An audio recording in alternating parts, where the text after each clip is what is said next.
What's going on, everybody? Welcome to the 10th episode of the Strangeland podcast. I am your host, Stefan. I'm joined by my co-host today, Kenny. What's going on, everybody? Yeah, this is our 10th episode, and so this is a big one. And this is, I mean, honestly, just in pure, information and pure, just the case itself, it's a very big case. So it's fitting that we have it for our 10th episode. And honestly, congratulations, Stefan, because it's amazing that we made it just to 10 episodes. Right? So I'm super happy about it. I'm so stoked, man. I'm glad we made it. I was going to ask you earlier, do you think we would have made it to 10 episodes when we first started? Hell yeah, dude. Yeah, I think we would have. Now we just have to make it to 100. Yeah. Or 50. We'll make 50 the next goal. I think we're stubborn enough to make as many as we need to. Most definitely. So what are we talking about tonight? So today's episode is we're going to talk about a man of many names. The Devil in the White City, some have called him the American Ripper, or sometimes known as the Beast of Chicago. So H.H. Holmes. H.H. Holmes would confess to 27 murders, even though it's thought today the number of victims he had was closer to 9. It is speculated, however, that Holmes may have killed many more. So some reports say the numbers of the murders were likely to be above 100, while other reports from newspapers back in the day of 1894, when all this took place, claimed 200 plus murders had taken place. So although this was never actually proven, this is today what we think of when we think of H.H. Holmes, this mass murdering guy. To the surprise of many, the span of the killings would just take place over a 3 short year period. And eventually Holmes would be known throughout the world as one of the most evil people of his time, though he was only formally convicted of killing one person. So Holmes was an all-around con artist, from acts such as not paying some of his workers, to insurance fraud, to illegally selling assembled skeletons from the bones of bodies he had dug up from nearby graveyards to colleges for a hefty sum. The fact that Holmes was able to capitalize on his crimes monetarily truly adds to, how twisted this guy actually was. As legend has it, Holmes was a born murderer, and since he was a child, he claims to have always had the feelings that drove him to kill. So yeah, he would allegedly build a murder hotel where he would focus his sadistic tendencies while his patrons were none the wiser. From allegedly killing victims by gassing them in their sleep, kidnapping them, and starving them in cells hidden throughout the hotel, to torturing patrons in his basement with odd, medieval torture devices. The stories we hear today are about H.H. Holmes are truly horrible. And just to give you an idea of how Holmes saw himself, here's a widely popular quote Holmes made as he tried to describe his sadistic sensibilities. So this is the quote. "I was born with the devil in me. I could not help the fact that I was a murderer. No more than the poet can help the inspiration to sing, I was born with the evil one standing as my sponsor beside the bed where I ushered into the world, and he has been with me ever since." So, I think that quote says a lot right there. Yeah, and what you said earlier about the monetization of his murders, I think something that we'll learn going through this is, a lot of it was probably driven by his lust to murder, and a lot of it was driven by his greed.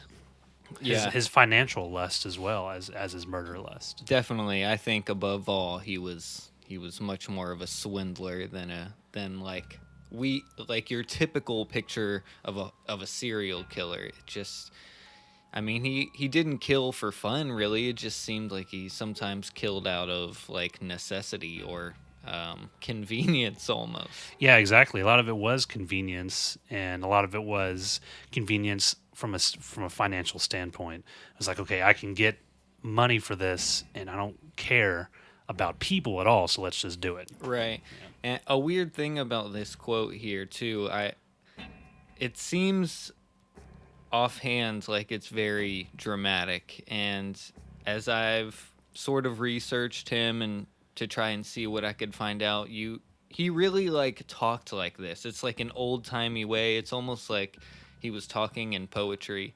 And I guess we should also note as well that he got paid for this confession. So I think he was really hamming it up when this quote was written. Yeah, I was thinking the same thing. Right.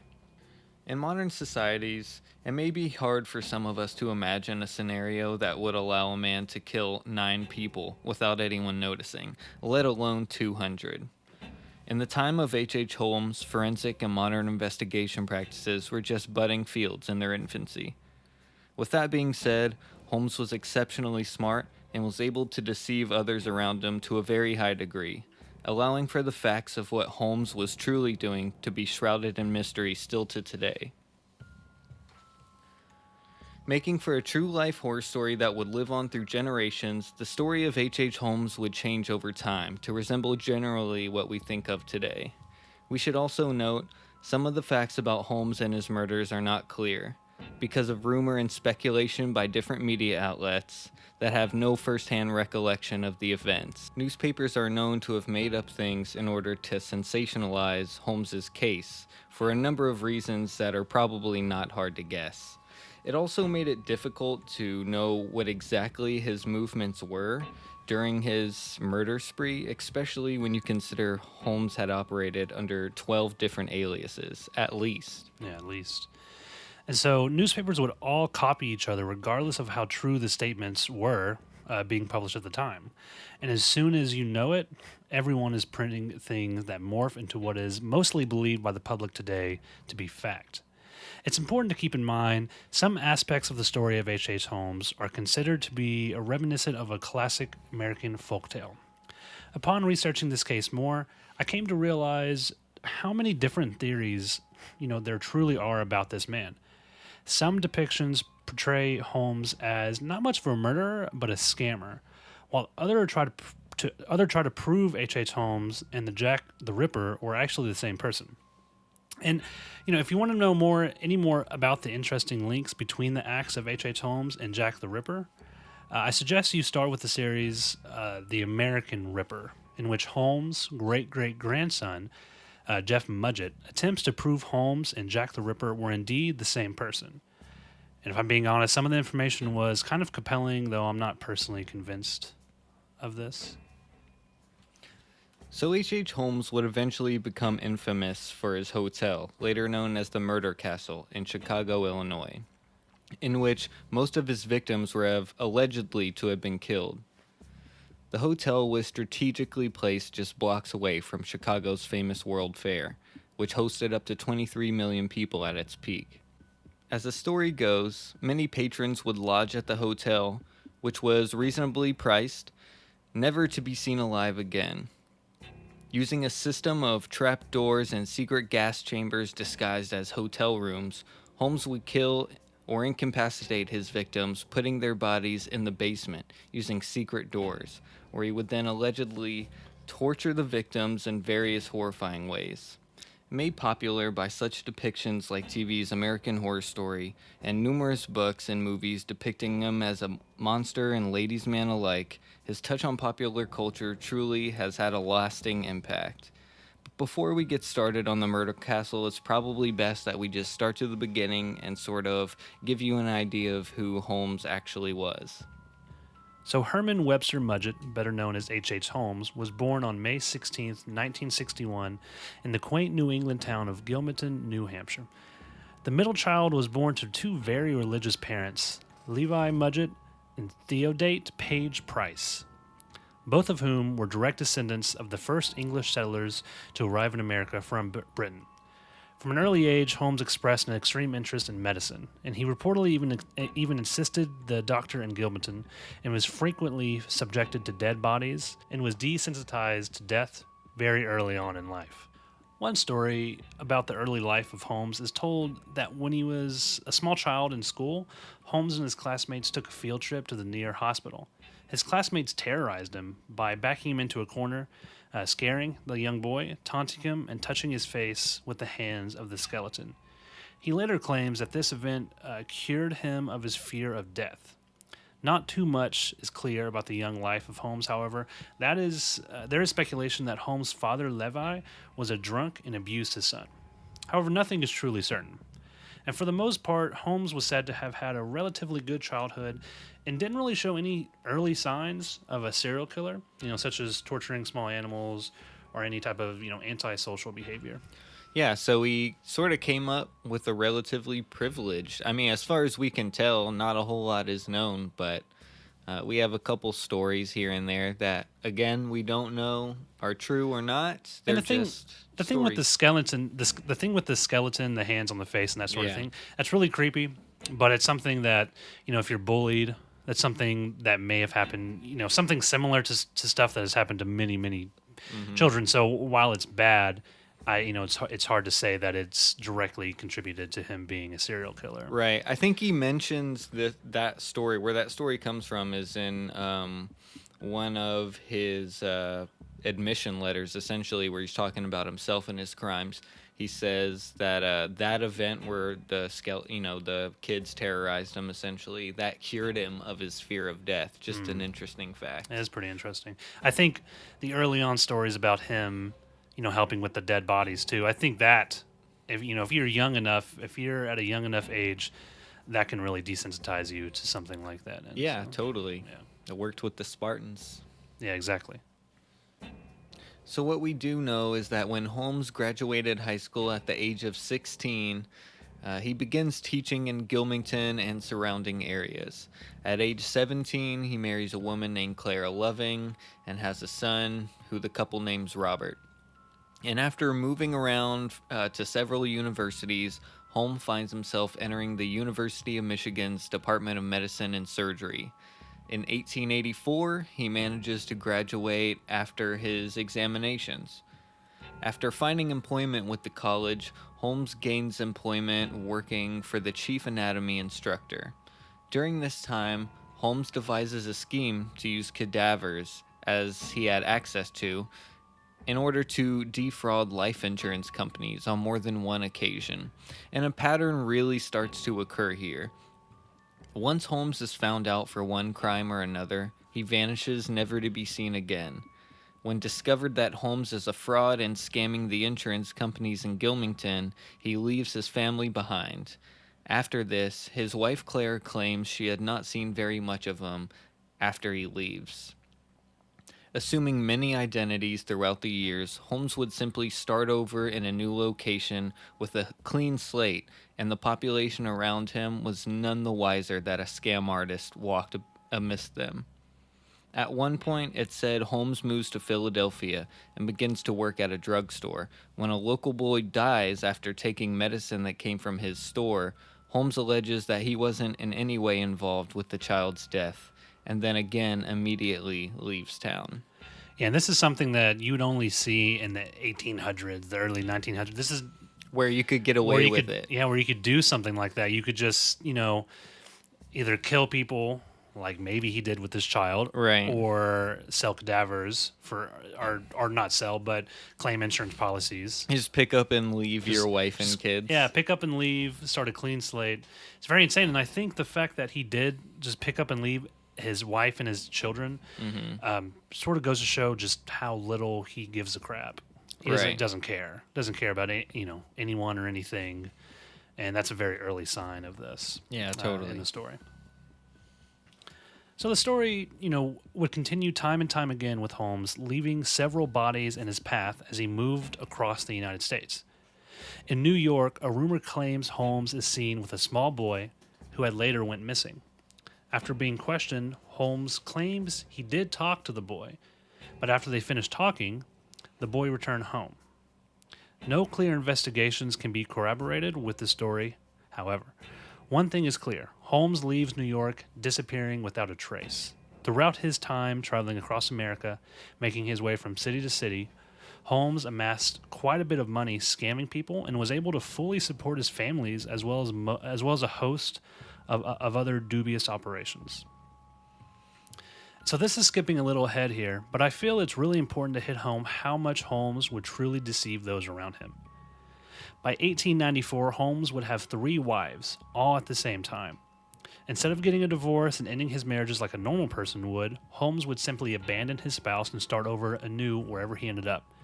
Every time he would marry again, he would simply take another alias to avoid any type of questioning.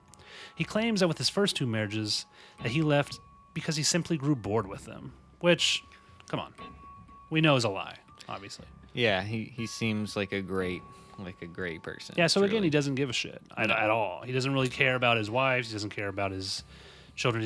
He doesn't care about any of his families. He doesn't care about anyone. Nah, he's but bored himself. with it. That's boring. Families Yeah. are boring, man. He just wants to fraud people and move across the country every time he gets caught. Exactly. Make money. So Herman Webster Mudgett would marry Clara Loving, as we first touched on earlier. Then, after changing his name to H.H. Holmes, he would marry a second wife by the name of Myrta Belknap, who he had met on a trip when he went to Minneapolis. He had a daughter with her and named her Lucy. His final wife was Georgina Yoke. After meeting in Chicago at a department store, Holmes tells her that his name is Henry Mansfield Howard and convinces her to marry him. Interestingly enough, Holmes may have killed many women over the years, but he actually never killed any of his wives. I mean, why would he? He would just leave them. He's such a good guy. Yeah, exactly. It's also interesting too. His third wife actually knew that his name wasn't Henry Mansfield Howard, but he told her that he was involved in some sort of scheme, and he needed to. That was his uncle's name. In order to gain his uncle's land, he had to go under that name. Okay. Just a weird fact, and Yeah. she bought it. Okay. So in 1886, Holmes is 25 when he arrives in Chicago, Illinois. He buys a plot of land across from a drugstore that he actually worked prior to buying it from its owners. In 1887, Holmes would begin to start construction to build on what would later be known to the public as the castle. The original blueprints stated that the castle was supposed to be only 2 floors. During construction, Holmes was very involved in the building process and was said to have kept changing the blueprints, constantly making changes at the last moment. And a constant flow of workers and foremen would gain employment, but then be fired respectively. It's speculated that this was an intentional move by Holmes, in order to keep the secret of what the true layout of the building was.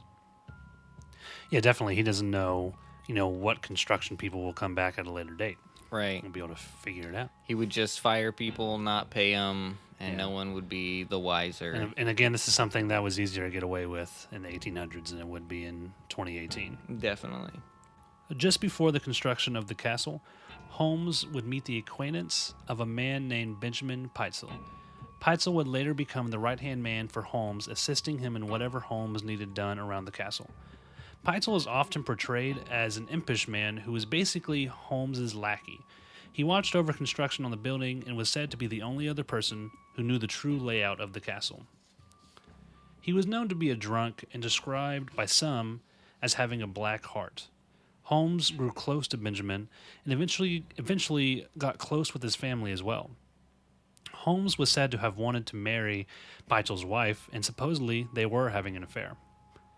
1 year later, in 1988, Holmes is sued by the architects of the building and the steel company that supplied the steel for the castle for never getting paid for their services. He would also be accused of not paying many of his workers. Holmes also installs a giant bank-sized soundproof vault in the castle. When Holmes refuses to pay for it, the bank threatens to take it out of the castle. Holmes allegedly tells the bank that they can take the vault back, but if anything is damaged on his property, including the home itself, he would sue them for everything they have. Stalling that bank with threats actually seems to work for him, at least for the time being. This amazed me. He was like, yeah, you guys come get it, but, you mess anything up, I'm going to sue you. I'm just going to take you to court. And they were like, oh, Let's wait. well, okay, fine. Keep Yeah. it there. So the castle was truly a marvel of its time. I imagine it being something like a strip mall or a community center for its time period. Highly accessible, the castle was open to the general public and highly frequented by tourists. especially when the Chicago's World Fair was running. On the first floor, it hosted a blacksmith, jewelry store, as well as a general store and a restaurant. The second floor would be apartments for people who had lived in the building full time, including the building's employees, and some of the families owned multiple rooms. So in 1892, Holmes would add a third story to the castle. Holmes would tell the public and the banks that he wanted to turn the building into a hotel in order to capitalize on the World Fair so he could pay back his debts faster. This to me seems a little weird knowing that Holmes had a past of insurance fraud, but somehow the bank gives him the money to do it, and some of these rooms on the third floor were accessible and easily seen, but others are actually completely hidden. Some are wallpapered over. This guy is hiding all sorts of stuff throughout these rooms, and it's intentional. You know, he builds the secret rooms so he can essentially order things for a hotel. He says he's a business owner and he has a hotel coming into town, so he orders all these beds and furniture and chair and blankets and then just sells them all and then pockets the money, never to be seen again. So it's really weird how much, you know, he would just completely lie, and he would just blow off all of his debts. He didn't care as long as he could make money. He was happy. So one thing I also want to mention that you'll hear about in all of these stories about H.H. Holmes is that in his hotel he had this giant chute on each floor that led to the basements where he could basically dispose of bodies or skeletons or anything like that. I'm pretty skeptical of this. I think we've all been to a hotel and seen these things for like trash chutes that go to the basement. It's just weird to me that that's where, like, you know, that's what all of these documentaries are saying basically, is that he would throw the dead bodies down there. And I mean, which he could have, but I sort of use Occam's razor here. Like, what's more likely? Do you think Holmes used the chute to get rid of dead bodies, or do you think it was just used for like trash, like a general purpose? Yeah. I just don't buy it. Yeah, I mean, he could just take the bodies down there himself. Yeah. It's not like he had to do that. I don't think it'd make it much easier. Yeah, exactly. Or why would he need to take the bodies anywhere? Why couldn't he just put up a torture rack in his room? Yeah. I don't know. So in August 1893, a year before the World's Fair would even be held in Chicago for the first time, the third floor of the castle would mysteriously catch fire. However, no one died. Only longtime residents and employees of the building were present during the incident. The third floor is where Holmes's room will be located, along with a couple other secret rooms, you know, like we mentioned earlier, to hide the furniture he would never pay for. I believe that this was truly an act for Holmes to, you know, basically scam money from the insurance companies. He took out a policy for the third floor just in case anything were to happen. And lo and behold, the whole third story catches on fire. So, so basically, while he was attempting to collect money on that insurance policy, the only thing he would get in return for this would be lawsuits from the insurance companies. They had pretty much caught on to him. Yeah, so finally they were like, okay, come on, this is no way, dude. Weird. Yeah. We don't buy it. Yeah. And so it's never really been proven that Holmes even was able to use the castle as a hotel ever, like a real hotel. This was likely a scam where he would order a ton of supplies from companies because he opened a new hotel, like Stefan already said. You know, of course, he would sell the supplies and keep the money all for himself, not paying for anything, which is interesting because Holmes is portrayed mainly in the modern stories we hear now as a mass murdering hotel owner. And really, we don't know if he ever actually owned a hotel. Yeah, you know? and let alone while it was while the World Fair was happening, where he could, you know, basically get unwilling people and torture them in his basement, and then they're all never to be seen again. It was already, the third floor was burned down before he was even able to capitalize on the World's Fair. So. Yeah, exactly. Very weird. So over the years, the names of the people who owned the castle would keep changing in an effort to keep the insurance companies, as well as other companies who were never paid, off his trail. When they came to the castle looking for Holmes and found him, he would say that he sold the building to someone else, basically telling them to fuck off because it wasn't his problem anymore.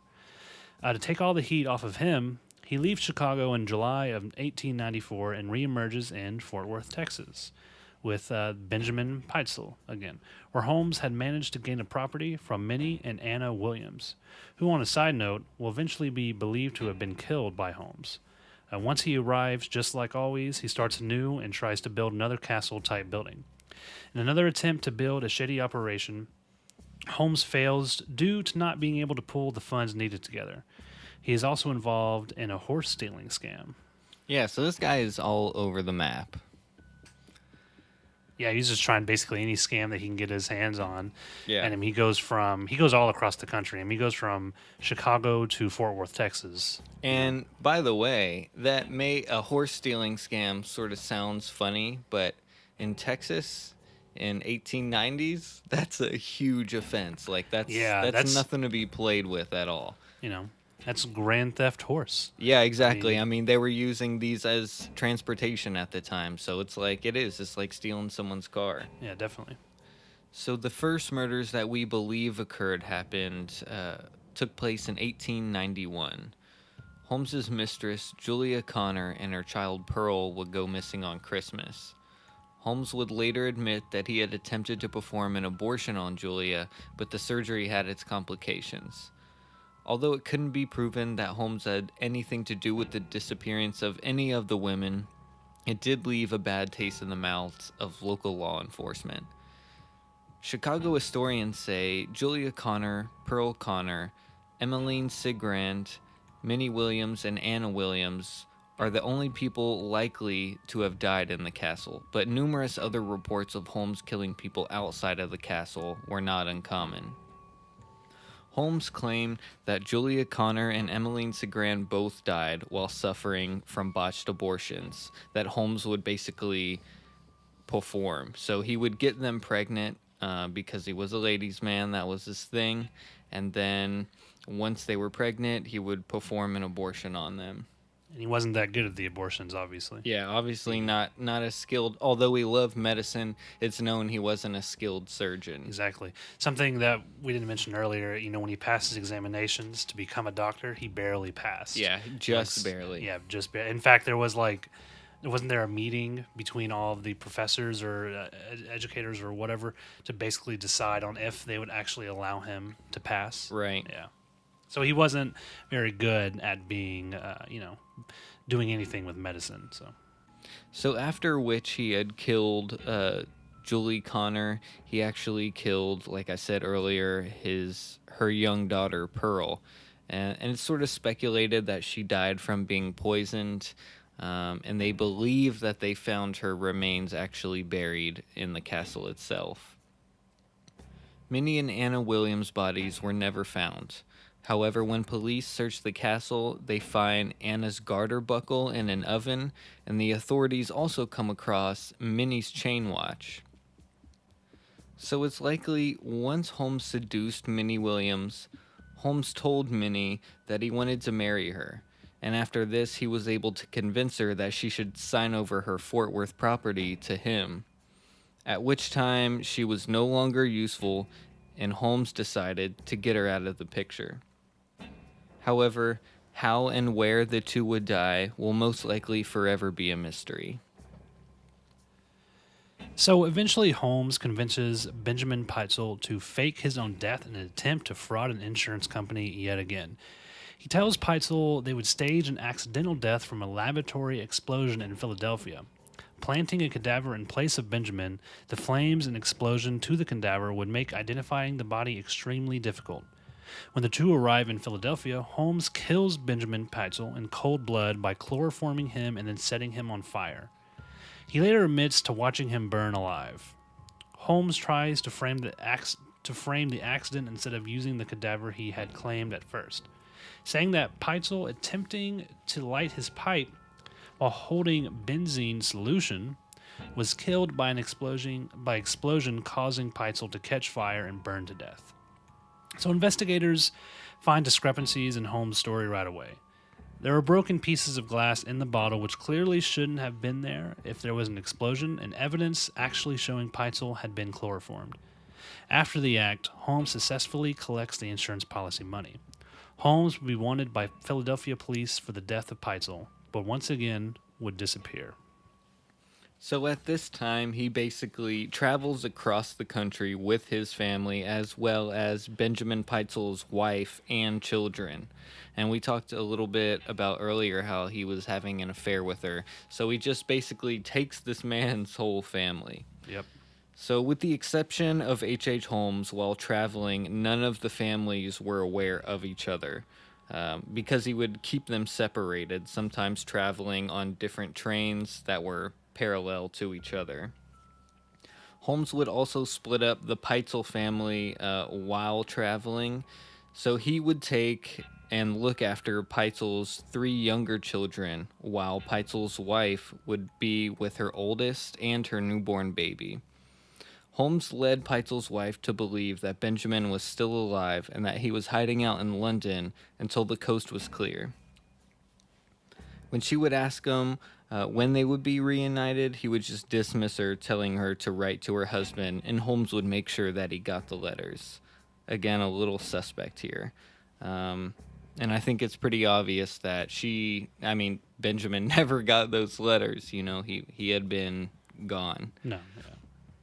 So when Holmes and the 3 youngest children of Benjamin Peitzel, make it to Toronto, Holmes later admits that he locked the 2 children into a large trunk, drilled a hole into the box, and attached a hose connected to a gas line. So he basically asphyxiated the 2 children in a box, kills them, and he then buries the 2 Peitzel children in the basement of his rent home, where later the remains are discovered. So when the same investigators who find the 2 bodies in Holmes's rent home, they then travel to Indianapolis, where they find the remains of the 3rd Peitzel child located in the chimney of a house Holmes rented while he stayed there. So he's not even trying to hide things at this point. He's just killing. He's like, get them out of here. You guys are in the way. Costing me too much money. It's just better this way. Yeah, and so, this is really weird. This is something where if you read and listen to stories about H.H. Holmes, a lot of it is focused on this castle he builds. Right. And killing all these hundreds and hundreds of people in this castle. But really, what is he doing? I mean, he's killing these 3 children, and not in the castle, in other places. Right. And burying them all over the place. Definitely. So this is something a little different than, what you're used to hearing. Yeah, it's not the typical story of H.H. Holmes that is told. So Holmes' murders would cease when he was arrested in Boston, Massachusetts in 1894 for an outstanding warrant Holmes received for horse theft while he was in Texas, again with the Grand Theft Horse. It was a big deal. And so a warrant was put out, and he was eventually arrested for it. I feel it's important to mention here that when Holmes is arrested, they subsequently searched the castle in Chicago for any evidence. Though the media led the public to believe Holmes had a torture castle, no actual evidence from the Chicago home was ever used against Holmes in court. With that being said, remains were later found in the basement, but the claim of 200-plus bodies has never been supported by the evidence. That is to say, it couldn't have happened, though. In October of 1895, Holmes would have to choose whether he would go to trial in Texas for horse theft or go on trial in Philadelphia for insurance fraud. He decides the safer bet is to go to Philadelphia, for he feared they would kill him in Texas. And this is, again, okay, so that's a mistake, right? In 1985, he is convicted of death of Benjamin Peitzel in Philadelphia and sentenced to death by hanging. What's so funny about this is, it's not funny, right? But it's kind of funny. It's funny because, he thought if he went to Texas, he was going to be killed for horse theft. Which is true. Which is so true. We're talking about this it's a theft. It was a really bad case of theft in the 1800s. Even today, it's a felony. Yeah, by today's standards, standards, it's even still pretty nuts. Yeah, it's still bad. It's a felony, but you're not going to be killed over it. In the 1800s, you were. You could have been killed over it. So he goes, maybe. Yeah. By the way, when they catch him, he's like, by the way, I'm wanted in Philadelphia for insurance fraud. I think I need to go there. Yeah, exactly. Doesn't turn out so good. No, he doesn't want to go to Texas. After being convicted while being housed in the Moyamensing prison in Philly, he confesses to 27 murders that had taken place throughout the U.S. and Canada.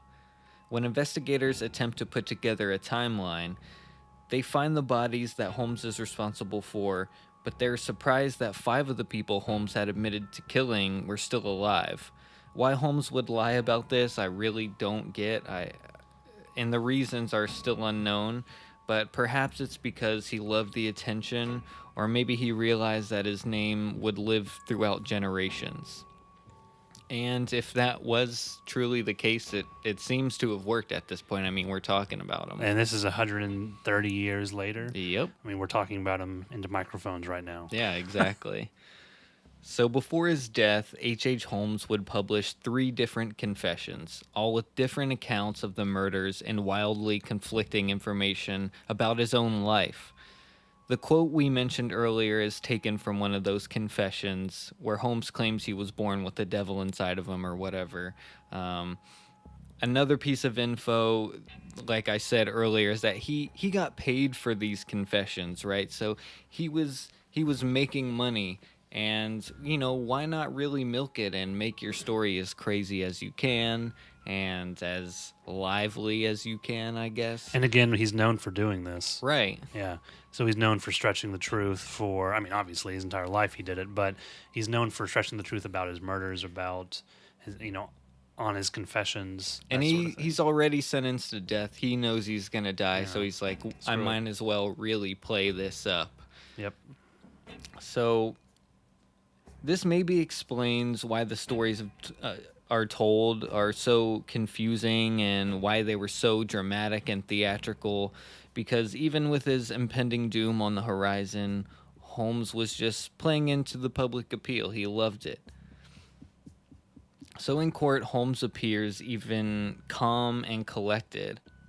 After his trial and sentencing in 1896, Holmes is hanged in Philadelphia, where it's said his neck did not snap, forcing an agonizing and slow death. After 15 minutes of twitching and moving around, Holmes stops, and after 20 minutes, he is pronounced dead, and the public basically celebrates that this killer is finally gone.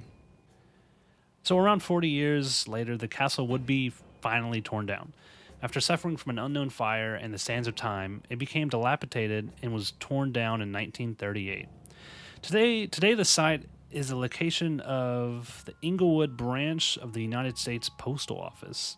Some have been granted access to its basement and have, recorded their findings. So check it out on YouTube if you want. It's definitely up there.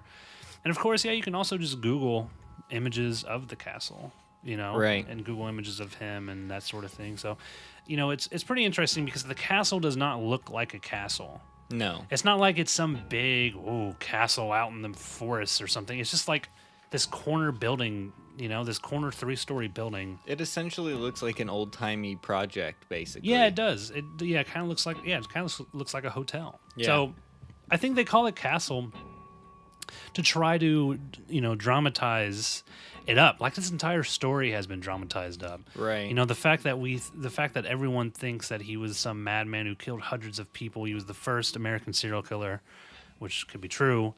The whole thing has just been exaggerated to a crazy degree. The people he killed mostly were outside the castle. Right. They believe he may have killed a couple people in the castle. And what was it, Minnie and Anna? Minnie and Anna, and then Julia Connor, Pearl Connor. It definitely wasn't hundreds of people. No. And he admits to killing hundreds of people, but you can't trust him at all. You can't trust his word at all. He also admits to killing 27 people. And then in his last confession he gets paid for, he says, listen, I only killed 2 people. So he completely changes the story all the time. And we know he killed more than 2 people, right? Definitely. Because we know he killed the kids. We know he killed the father, Benjamin. Yep. And we know he killed at least 2 women in the castle. He maybe lies the 3. entire time. Yeah, I mean, this dude's entire life is built around lying and scamming people out of money. Yep. And so he was more of that than a murderer. I think when you listen to documentaries about this or when you read about this, it becomes clear that he just does not give a shit about anyone but himself. Yeah. So he's scamming people for money, he's scamming insurance companies, scamming other companies, non-insurance companies for furniture and stuff for the hotel. He's just scamming everyone. And when it comes down to it, he doesn't care. He'll just kill anyone he can for money, like he did with Benjamin. Mm-hmm. And he also didn't care about any of the cadavers that he was selling to universities and stuff. He would, that's the original rumor was he would kill people in his castle and then sell the skeletons. Right. And so if that's true, then of course, that's what he was doing as well, which he didn't give a shit about. He was just using people for money. Yeah, I agree. It is said that, he may have assembled a skeleton or 2, but he wasn't selling 200 plus skeletons to universities that were close by. And another point that I want to touch that you talked about earlier is when talking about the castle, it's made to public perception is that it's this grandiose, big fortress, when in reality he tried to skip out on every little cut as many corners as he could, essentially. So this building wasn't all that nice. I mean, it was nice for its time. The outside looked nice, but the way it was built, it was very shoddy. And so have you heard of the Winchester Castle? I have not. Sarah Winchester was so Winchester rifles? Yeah. Okay, so she was the heir to that massive I believe she was the wife of the man who created everything. Right. Or maybe a daughter or something, I can't remember. But she built a castle that H.H. Holmes she built his castle. She built the castle that everyone thinks he built. She built this gigantic castle that has hidden rooms and staircases to nowhere and doors to nowhere and hidden doors to lead downstairs into hidden rooms. And the castle is gigantic and marvelous. Whoa. It is beautiful. It's out in the middle of nowhere. She had just a shit ton of money and just built this thing over I don't know, I could be mistaken on the time, but over a 20 plus year period until she died. The day or the week that she died, they were still building on this castle. Wow. And the reason she did this was because she was worried about the people that had been killed with Winchester rifles haunting her. So she would build onto this castle and build ways that they couldn't find her, that they would get lost in this castle. Whoa, paranoia. That's why she did it. And she had so much money that she could just do it forever, basically. Did anyone ever die there that you know of? I don't think so. I don't believe so. You can go. It's in Northern California. You can go Right. check it out. Today, it's still up as a museum. Whoa. But that castle is what most people think H.H. Holmes built. And if you look at pictures of it, it's beautiful, and that's what people think he built. In reality, he just built, just a little weird hotel in the side corner in Chicago. It's Right. it's nothing crazy. And yeah, so I gotta say, researching this case, I came into it thinking that this guy was, I guess I had seen all of the information on him and I totally bought into it. But the more I sort of looked into this case, it's weird, man. It is so weird. And Yeah. it's not obvious how many people did die. I think that's the most concerning thing, Yeah, and a lot of documentaries will say that too. A lot of documentaries still play that up. It's not just word of mouth anymore, or people talking about it. The documentaries that are out there, they do talk about it. They do talk about this sort of stuff, but they definitely build up the whole thing in the beginning. Yeah, they it's try to make it sound really insane, more insane than it was. In reality, he killed a few people. He was definitely a serial killer, but he wasn't hundreds of murders deep. Well, was he a serial killer, or do you think he was more of a mass murderer? I think there's a difference. Well, yeah, there is. I mean, because he had no MO at all. He really didn't have. It didn't seem like he liked to kill people. It seemed like he liked to make money. He would kill if it was convenient for him. To me, at least. Yeah, maybe. I would still probably call him a serial killer, based on the definition of mass murder. Yeah. But, either way, he was definitely a multiple murderer. Yeah, But definitely. he wasn't like killing hundreds of people. And his castle wasn't anything special. But I think this kind of shows more of a true story about H.H. Holmes. It's definitely different than what a lot Right. that you would hear. So I'm proud of it. Yeah. Let us know what you guys think. Yeah, and this was the 10th episode. So yeah, again, it's freaking awesome. You can find us on iTunes, Google Play, basically anywhere. Our email is thestrangelandpodcast@gmail.com. Our website is strangelandpod.com. And next week we are talking about Richard Ramirez. And that guy lives up to all expectations. Any type of rumors about him are pretty much all true. Yeah, right. I mean, he's insane. This happened. I mean, he was on his spree.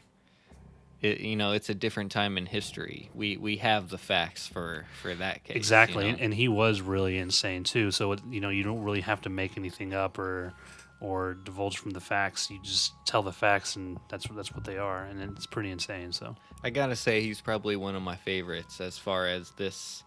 As far as serial killers go, he's one of the most interesting to me. Definitely one of the most interesting. His childhood and sort of how that goes into it is pretty insane. So yeah, definitely. So guys, this has been episode 10. I really hope you guys enjoyed this episode. This was sort of a weird one for us. But yeah, like I said, if you guys have any questions or comments, let us know. We're willing to hear them. Yeah, definitely.